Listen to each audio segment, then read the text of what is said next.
Almaniya hökumətinin milyardlarla avro dəyərində kamikadze dronları almaq hədəfi Bundestagda gərgin müzakirələrə səbəb olub. Ukraynada sınaqdan keçirilən və döyüş meydanında özünü doğruldan partlayıcı yüklü pilotsuz uçuş aparatlarının alınması təklifi parlamentdə birmənalı qarşılanmayıb. Təfərrüatı Berlindən xüsusi müxbirimiz Günay Məmmədova çatdıracaq. Günay, buyurun, eşidirik sizi.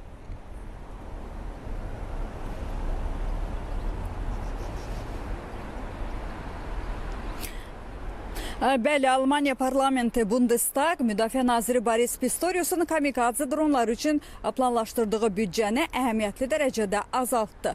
İlkin olaraq dronlar üçün 4,3 milyard avro nəzərdə tutulmuşdu, lakin parlament qərar verdi ki, hər iki şirkət üçün cəmi 2 milyard avro sərf edə bilər.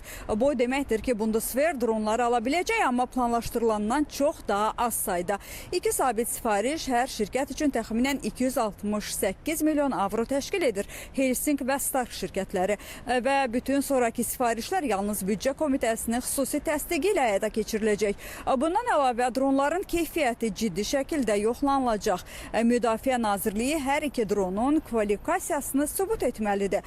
6 ay sonra parlamentdə layihənin vəziyyəti, tədarük qrafiki, qiymətlər, istehsal gücü və bazar rəqabəti barədə hesabat təqdim olunmalıdır. Qeyd edeyim ki, bu qərarın səbəbləri çox şahəlidir. Ukrayna müharibəsində dronların döyüş meydanında strateji rolu sübut olundu. Kiçik sürətli və partlayıcı yüklü pilotsuz uçuş aparatları hədəfləri dəqiq vurur, şəxsi heyət üçün riskləri azaldır və taktiki üstünlük yaradır. Almaniya uzun müddət bu sahədə geri qalmışdı və indi ordunun yeni reallığa uyğunlaşdırmaq istəyir. Xüsusilə dronların NATO'nun şərq cinahında Litvada yerləşdirilməsi müdafiəni gücləndirə və potensial təhlükələrə, o cümlədən Rusiyadan gələn risklərə qarşı hazırlığı deməli artırır.